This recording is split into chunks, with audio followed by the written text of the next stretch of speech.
৬৩টি bank হিসাবে ১৪,৫০০ কোটি টাকার বেশি অস্বাভাবিক লেনদেন।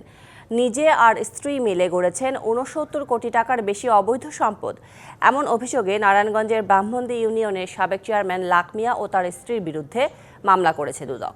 এদিকে ৩২ কোটি টাকার বেশি অস্বাভাবিক লেনদেনের পাশাপাশি ১০ কোটি টাকার অবৈধ সম্পদ অর্জনের অভিযোগে সাবেক বাণিজ্যমন্ত্রী টিপু মুন্সি ও তার স্ত্রীর বিরুদ্ধে মামলা হয়েছে।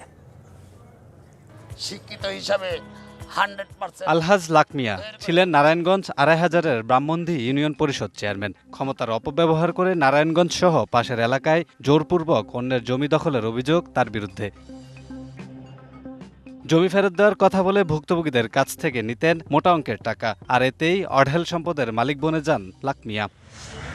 তার ৬৩টি ব্যাংক হিসেবে ১৪,৫০০ কোটি টাকার বেশি অস্বাভাবিক লেনদেনের সত্যতা পেয়েছে দুদক। এছাড়া লাক মিয়া ও তার স্ত্রী মাহমুদার ৬৯ কোটি টাকার বেশি অবৈধ সম্পদ অর্জনের তথ্যও মিলেছে।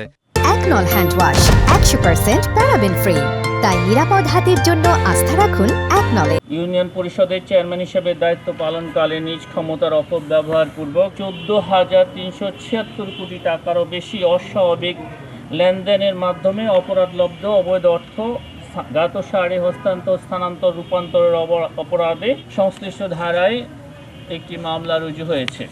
এদিন সাবেক বাণিজ্যমন্ত্রী টিপু মুন্সি ও তার স্ত্রী আইরিন মুন্সির প্রায় ১০ কোটি টাকার অবৈধ সম্পদ ও ১১টি ব্যাংক হিসেবে ৩২ কোটি ১৮ লাখ টাকার বেশি অস্বাভাবিক লেনদেন পাওয়ায় তাদের বিরুদ্ধে মামলা করে দুদক। ১১টি ব্যাংক হিসাবে ৩২ কোটি ১৮ লক্ষ টাকারও বেশি অস্বাভাবিক লেনদেন, জ্ঞাতসারে হস্তান্তর, স্থানান্তর, রূপান্তরের অপরাধ অনুসন্ধানকালে প্রাথমিকভাবে প্রমাণিত হয়েছে। কারণে তার বিরুদ্ধে দুর্নীতি দমন কমিশন আর সংশ্লিষ্ট ধারায় একটি মামলা রুজু করা হয়েছে। দুদক মহাপরিচালক জানান, সাবেক মন্ত্রী, এমপি সহ আওয়ামী লীগের যাদের বিরুদ্ধে দুর্নীতির অভিযোগ ছিল তাদের কাউকে দায়মুক্তি দেয়নি দুদক। অভিযোগ সংশ্লিষ্ট ব্যক্তি বা কোনো দুর্নীতিবাজকে কোনো অভিযোগ থেকে দায়মুক্তি বা আপনি যেটা বলছেন ক্লিন সার্টিফিকেট দেওয়া হয়নি। Kamrul Hasan, DBC news, Dhaka.